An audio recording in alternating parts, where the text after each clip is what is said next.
Have you seen any changes or any differences because of what's been going on in Washington? Not because of what's been going on in Washington, but we think we will in the fourth quarter, especially as we get into the holiday season.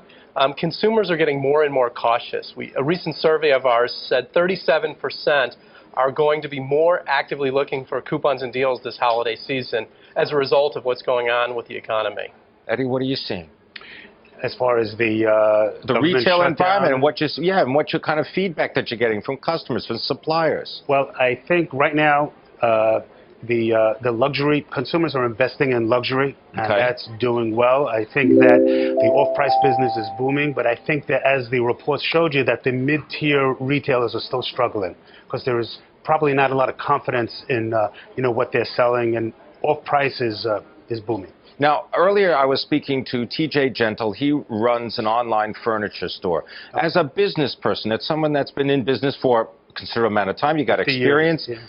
What do you say about this shutdown and the two branches of the government and the two parties? It's very, very frustrating, and there's really no answer that I could give you. And I think that it's a little bit early right now to say how it's going to affect, business.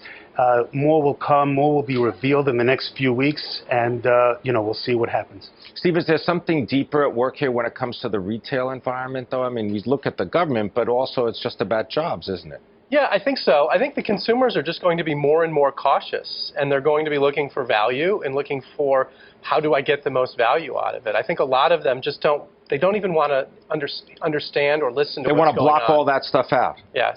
Tell us about offers.com so people understand how the company and how the website works. Yes, so we have coupons and deals from over 5,000 of the top online stores. We also have offline coupons or in-store coupons as well. You come to our site before you want to buy something, look for a coupon or a deal, and save money.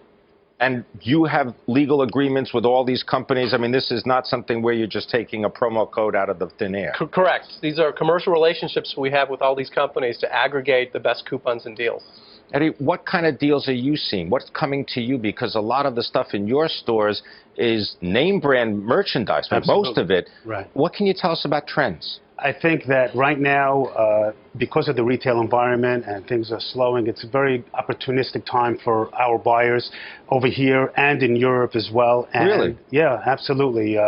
And our buyers are out there taking advantage of the situation, and they're on it, and they're bringing menswear, women's wear, everything? Menswear, ladies, accessories, home, every category that we have.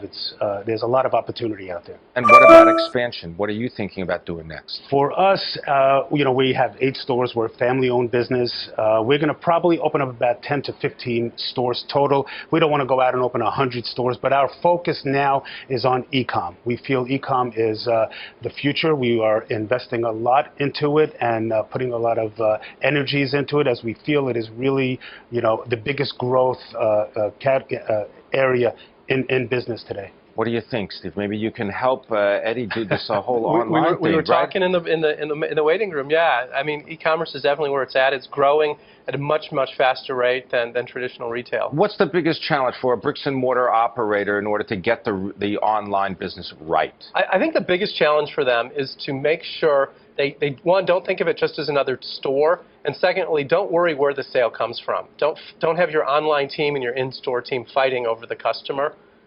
As long as the company gets the customer, you shouldn't care. Eddie's shaking his head. You don't care where as long as they make the sale. Yes, exactly. As long as they make the sale. Just to go back to Washington, but just a quick second. Once you lose a sale, does it ever come back? It's very difficult. If a customer comes in and is disappointed, they just don't come back. Steve, if they find that there's no coupon that they want, they gone, or they will shop and look for other coupons? I think they'll keep looking, but I think at the end of the day, they want a good value. And the merchants out there that aren't providing it are going to lose, especially in this holiday season.